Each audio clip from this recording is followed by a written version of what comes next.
What's good, y'all? Welcome back to Life with Them. It's your boy Dion. I'm Sierra. And today we back with another video. What we got today, C? Today we are going to finally do our culture shocks of being in Johannesburg. 100%. And yes, that means we are no longer in Johannesburg. Okay, so first of all, before we even get into the culture shocks, I think it's only right that we share our experience overall of being in Johannesburg. Yeah, I think y'all would love to hear us when we tell you that I feel like we was slowly adapting faster than we thought we would be. Yeah. Especially with doing all the content and being really involved, immersing ourselves and being connected with all the people. It's like, yeah, kind of forgot that we was in South Africa for a minute. It's like, is this home? Exactly. Bruh. Exactly. I had to keep telling myself, like, this not your house, girl. Come on, man. This not your city. But that's how welcoming Johannesburg was. And I feel like for the rest of our lives, Johannesburg is going to be a place that has a special place in our hearts. Oh yeah, 100%. And not just 100%. us, but our kids as well, because it was our first international trip and the first city of our international trip. You know, our first time abroad. So yeah. Shout out to that. For one, it almost felt like a big trial and error type of thing, like what we was gonna do right, what we was gonna do wrong. But y'all, when I tell you this experience so far, thank you for that, right? Has been smooth sailing. I can't look at it no other way. So I highly recommend Joburg being one of those locations that you come and visit and just get your feet wet. Johannesburg was a huge success. Big flex. Yes. Yeah. So our first topic will be the greetings. The greetings. And the overall, like, how people approach us. Yeah, so what you think about that? Okay, a big win for me. And it's one that we have been preparing for 2 years, you know, with our reactions. Yeah. Everybody always say this, but it wasn't necessarily South Africa they would say this about, so I was shocked about it. Yeah. The stairs. The stairs. Oh. Whew, yeah, boy. And it's crazy because now where we are now, we don't get that. It's so opposite. Yes. Almost as if you're invisible. Exactly. Whoa, no, I didn't think about it like that. Yeah. Now, so the stairs, for me, like, at the beginning of this experience, it was more like, man, what you looking at? Right. Like, what's up? A booger in my nose or something? Like, what's going on? Like, something on me? Like, what's happening? Like, you got something to tell me? I'm lost, I'm confused, what's happening? But the real truth about the stairs is people are just naturally overly observant. Yeah. I didn't feel any malice behind. Well, most of them. I didn't feel any malice behind it. Okay. Just a curiosity. Like bird watching almost. Yeah, people watching. People watching. Yeah. I feel like, and most times, well, not most times, but sometimes it would be the people who would be in the stores or like a security guard, and they'll just be watching to see if we needed help. Yeah, like that's how I felt. I think we had made a statement about feeling like a sore thumb. Yeah. Standing out like a sore thumb. At one point it felt like that, but then normally it's just what it was. People would just always look, no matter where we were. Right, and I feel like it in the beginning it kind of bothered me, but once I realized it's not like, you know, back at home, if somebody's staring at you, square up. Yeah, let me take y'all back a little bit. So what's up, bro? What we looking at? Right, like, you know me. You know, I know you. What happened? And it's crazy because that's one of the first things we say at home. If somebody's staring at us, do you know me? Yeah, and then we also have that what's up, like that way when you say it, that's gonna make somebody feel like, okay, I know Tom is. Yeah. But it wasn't that out here at all. Nah. Yeah. So that was that one.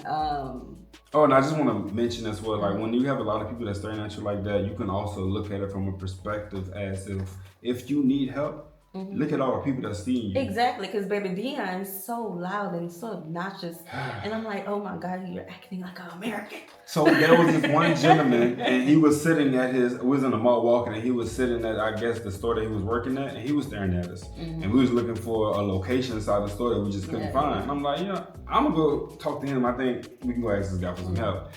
Beyond his stare, the dude generosity was there. Right. And I'm like, okay, this is the energy they give. They're waiting for you to actually approach them. Right. And they light up. And of course, that's the employees at whatever business that we're at. But you know, he had some very great comments behind his conversations. He was cool. Yeah. There was some stares that was not so nice, you know, but it's okay.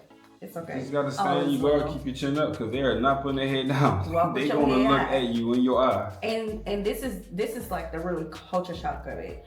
If we were at home and somebody was staring at me, I stare back until they look away. And they not looking away. They not looking away. As we're crossing paths, the necks are turning too, and then we're gonna stop walking and look at each other. Because what's up? Right. Because the other day we was, we're a family of 5, so we got a lot of people, a little bit of people. Yeah. So we was standing off to the side, and there was someone across the way who was staring at us. So I'm staring at him, and at home you'll look away and then you look back and they still staring at you. That's when you know we having a staring contest. And he just is staring, and I'm taking out my phone. Every time I look up, I'm like, dang. That's how it be. Right, but overall, not a bad thing. Yeah, it wasn't. I'll be honest with you, it wasn't a bad thing. All right. So next would be language. The language barriers. Okay, so that one was pretty different at the beginning. Y'all saw it in the comments. Y'all saw it. Y'all was getting onto the comment section. Yeah. But for some reasons, certain words that they will always use that I was able to pick up on, sharp, yebo, how's it, dumalong, things like that. Salbanani. So after hearing these, so many times, it was now becoming a wordplay for me and my fam. So we use it as we, walking past people or talking to people as an introduction, and they just fell in love with it. Right. And I do have to say, I don't feel as confident in saying it because we're already learning a language right now. Our language. I think you do so good though. That's why I look like that. I be like, yeah, boo.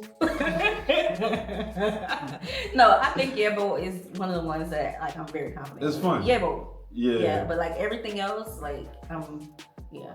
And I think I was kind of pushed into learning their language because when we were in Soweto, a lot of the entertainers were coming up to us and wanting to perform for us, and it got to a point where I'm like, hey, I ain't listen. How you say no thank you? See, shop. Okay. And listen, saying it very confidently, okay, because it was getting a little aggressive. And listen. Nah, we should have knew that when we was going to the farmers market. Right. Well, we had a time that night. Child, listen, they was advertising, okay? Okay. All right. So the next thing that I felt was a big culture shock was the food culture. Definitely. You feel me? Y'all already know we shop in bulk, and the way that we was moving, we were not truly able to. Yeah. Even when it came to placing orders through our Uber app, you know what I'm saying? The food wasn't coming in bulk unless you really needed it to come in bulk. But one thing that I can say for sure for myself, being a grown man, you know what I'm saying, 6'9", your boy was not getting full. Our children were not even getting full. You feel me? It's the food tasted really good. Yeah. Don't get me wrong, but when it came to feeling what I kind of say what I'm used to, when it just a little tired, I want to sit back a little bit, sometimes even sluggish. None of that was a phase. I really felt where did my food go? Did I eat? Did I just eat? I can go run some laps right now type stuff. You know what I'm saying? Yeah. Even our children. So once we realized that we were not getting full, we just ordered bigger portion sizes. You had to. And that helped. And of course, when we made groceries and we were cooking at home, we was full. Yeah. Because our kids literally eat plates. They plates. Child, the children were packing the plates up. Okay, and it's just because of the animals. What the animals are fed. No, that's 100%. A lot of grass-fed animals was going into the market, and then that's they'll do the butchery thing and come back into the people ourselves. And another thing that I want to say was a big difference was the seasoning, right? We are big on spice, but there were some dishes that just didn't have enough spice for us. Right. The only ones that I can applaud was Nando's. Yeah, Nando's. And I want to say Chicken Licken when it comes to their chicken. Yeah. Their sauce. Okay, so the sauce. The sauce was one of the first things that y'all saw. That was a culture shock for us. And we was like, hold up. We wasn't expecting that. I feel like their hot sauce has a habanero or a sweet anytime that I order, y'all will see, I always order hot food because we're Louisiana Creoles at the end of the day, and we eat like we have a special seasoning that we're just used to. Of course, we're not going to expect everywhere we go to have that seasoning. But like if you're watching an American recipe video on YouTube, TikTok, social media, 9 times out of 10, you're gonna see that they have either Tony seasoning or slap your mama, no matter where they are in the United States, and that comes from our state. So that will give you like a picture of like what we're used to. We're used to that seasoning. Even our hot sauce. Oh, our hot sauce. Even our hot sauce. And I think our hot sauce has like, what, do it have vinegar in it? I don't know. I'm not sure. I couldn't tell you last time I seen vinegar. I think Tabasco does. I'm not sure. But I feel like y'all hot sauce have like a habanero, and habanero to me is like sweet and sour. Okay. So that's what I was tasting. And it's not necessarily bad, it's just different. And it took me a minute to get used to. Yeah. I mean, you gotta understand that, you know what I'm saying? I feel like that's for anybody who kind of pulls away from their original style dish when it comes to like seasonings. A few people be like, hey, you know what, y'all over season y'all food, that's way too salty. But the blend and the cooking down of it just brings a flavor that is so southern. Right. Yeah. Real. You know, we got to go back to the States. Yeah. And your boy gonna eat. Yeah, I sure will. I will. Yeah, for real though. Y'all, and I literally had a bag that had our seasonings because our supporters were telling us, when y'all come, y'all gotta bring y'all seasoning. Yeah, because shout out, they know Louisiana people who came to South Africa would complain about the seasoning. And I had it, and I left the bag at home. But it's okay. I have adjusted, okay? Because I know the recipe of our seasoning. So I got my seasonings together and I just mixed it together. I was just about to say that she made sure she grabbed her Trinity. You know what I'm saying? She knows the recipe. That's a good thing. Cooking from scratch. That's what we do out here in the South. But the South Africans, they love their food, y'all. And I must agree, y'all have some very great, authentic dishes, even down to y'all real cultural dishes. You feel me? Like, very good. Yeah. No complaints. Real talk. Yeah. Other than the seasoning. And it's not a bad thing. It's just what we're used to. So the next culture shock, I feel like a lot of people can agree with this one. I don't know how y'all will feel about this, you know what I'm saying, being that y'all grew up around it, but I feel like it's the water. The water, taking our showers or even, you know, sitting in the tub, once we would get out, body feeling dry as heck. Oh, yeah. I'm talking about to the point where it's like, okay, I had eczema bad at one point in my life. And I feel like it was kind of re-triggering that if I don't really lotion certain parts of me really, really well. And especially on the kids too, it's like we had to tell them to make sure they lotion their bodies because they would get ashy faster. You know what I'm saying? So they would come out, child, looking like ash. Mr. Brown. For real. Mr. Brown, I'm telling you. Hey, but that's one thing we really had to get, you know, familiar with and how to, you know, manage that. Like we lotion our body up really good after we get out the shower and things like that. Yeah, and I was speaking to one of our Airbnb hosts about it, and she said that when we travel closer to the coast, we may not have that problem. It was a Johannesburg thing of the hard water or harsh water. I can definitely notice the difference of having fluoride in our water, like at home, and not so much here. Like, I don't know if y'all have fluoride in it. I tried to look it up, couldn't really find anything, but I can definitely notice the difference. So the next one is the transportation and driving. Let's get it.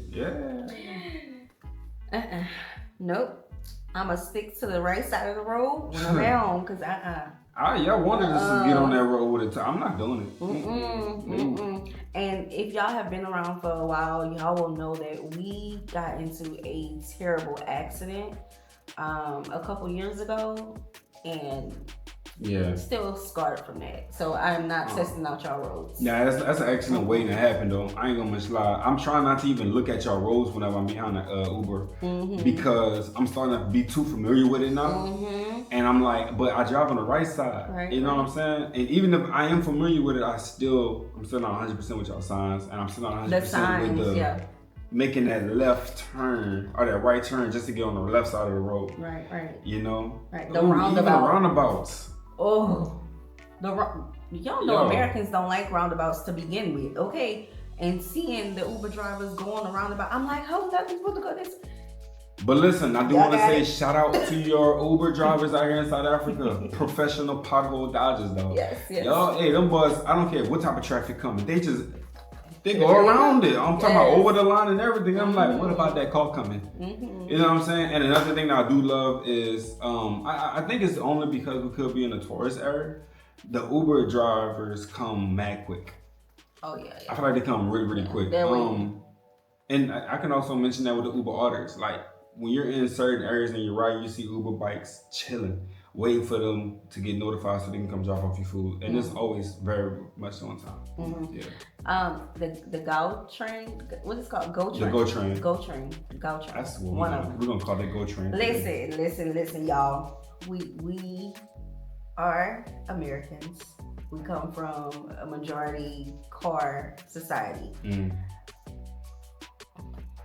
I haven't ridden a bus since I was about 10. Okay?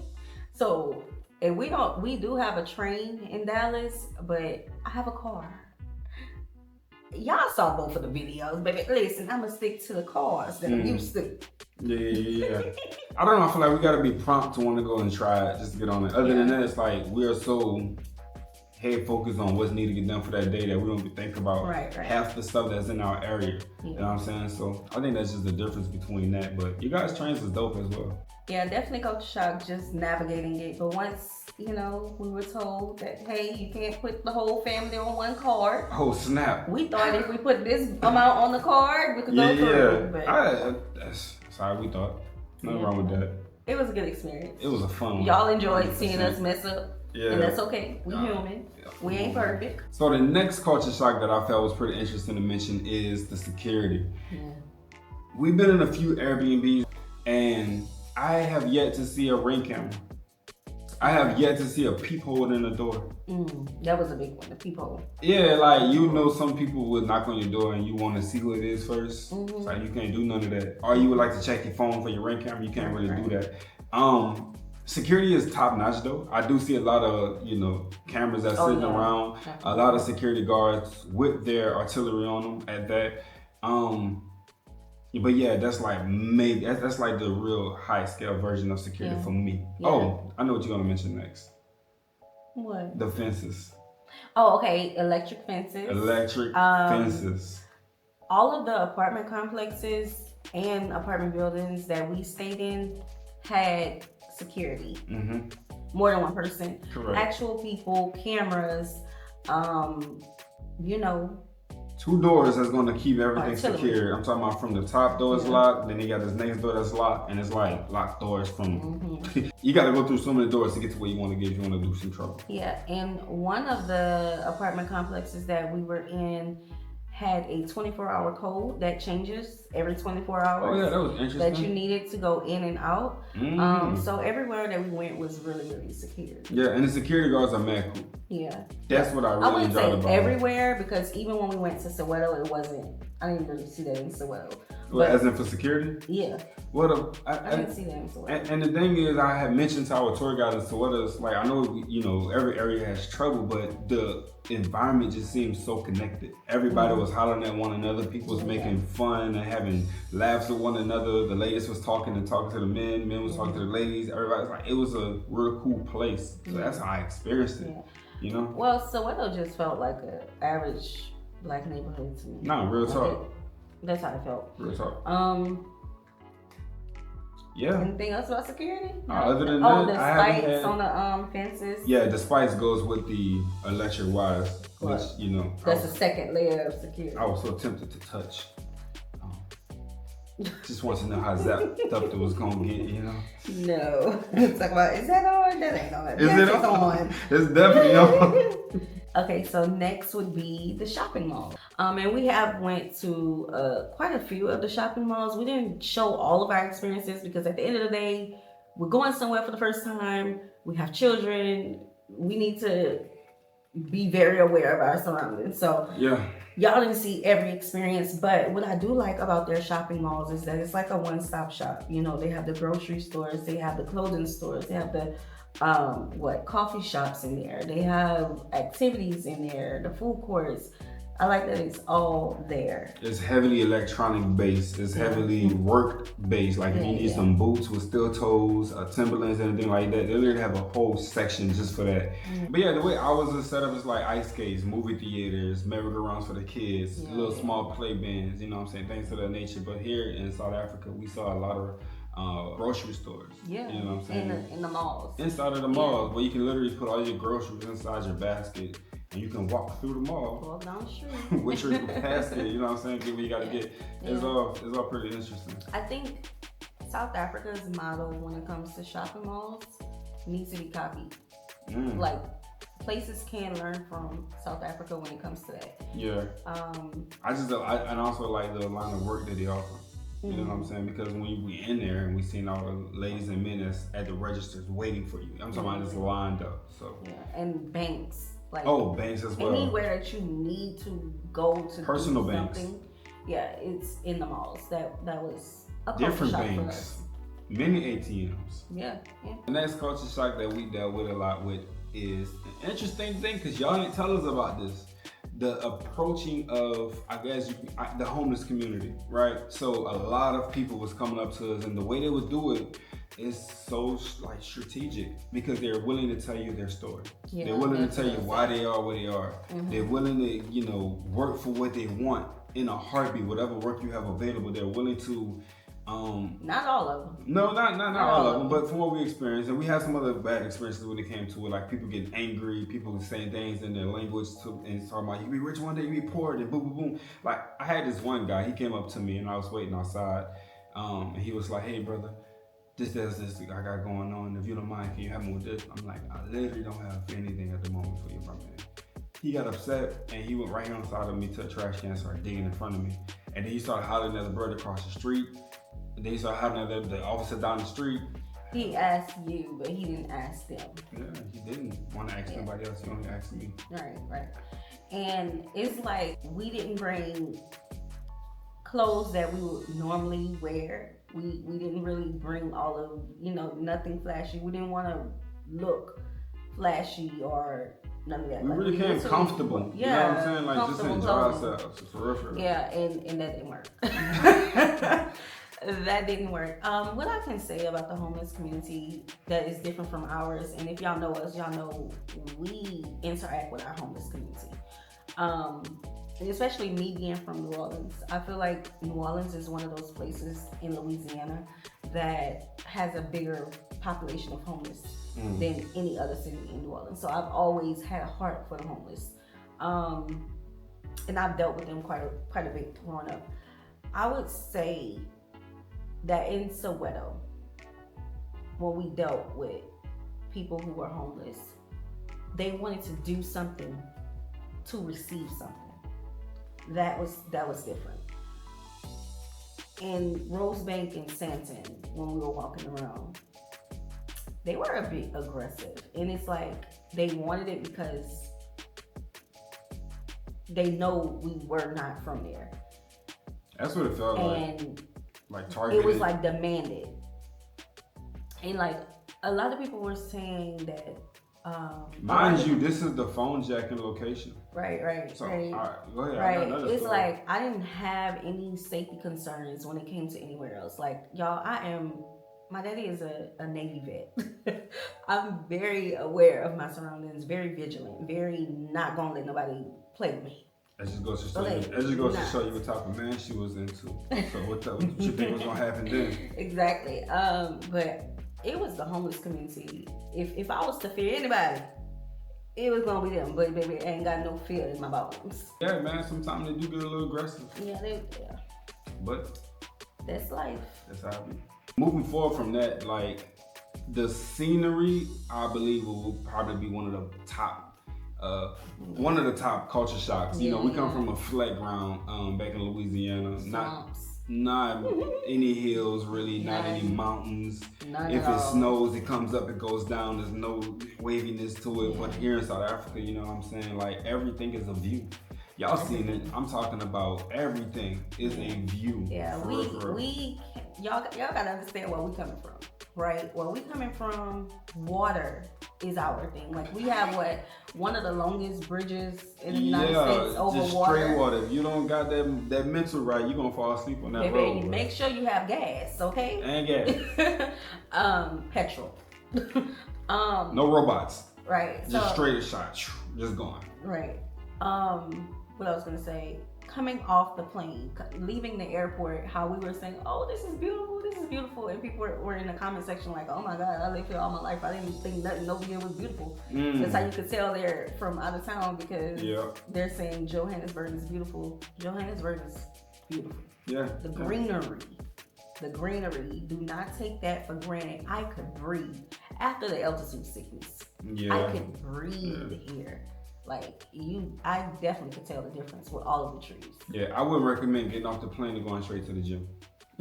Go rest, get some air. Yes. Breathe it in for a minute, for a few days, and then go try to get yourself into the emotion because it's so different. It's so thick. You know what I'm saying? You have to get used to it. Yeah. We was definitely not expecting to get altitude sickness. So that was a big culture shock. And I'm just grateful that we are blessed the way we are because we were supposed to only be in Johannesburg for 9 days. The altitude sickness, baby, took all those 9 days, okay? Yeah. Messed up our plans. We were supposed to go shopping that day, a few days after whatnot, and we wasn't able to do that. So it's like all the Uber orders that we had to create, and it was like, oh Lord, and we just now, months later, we just now figured it out. The prices. The price changed from Uber orders to the actual app itself. Oh. Yes. Oh my God. Yeah. Now we ordering like we locals. Okay? We order it like we locals. And I know a lot of people are like, just go in the store, just go in the store. I love convenience. And you know, at home, I get so much done because I'm just always with my family or working. So it was good that we were in places that was walkable. Yeah. That was good. Johannesburg is huge. Okay? Huge. We thought we did the prices and things like that for the Ubers. Plan accordingly. That's all I was saying. That's all I was saying. So that's all I have to say about our time in Johannesburg. Overall, it was a good experience.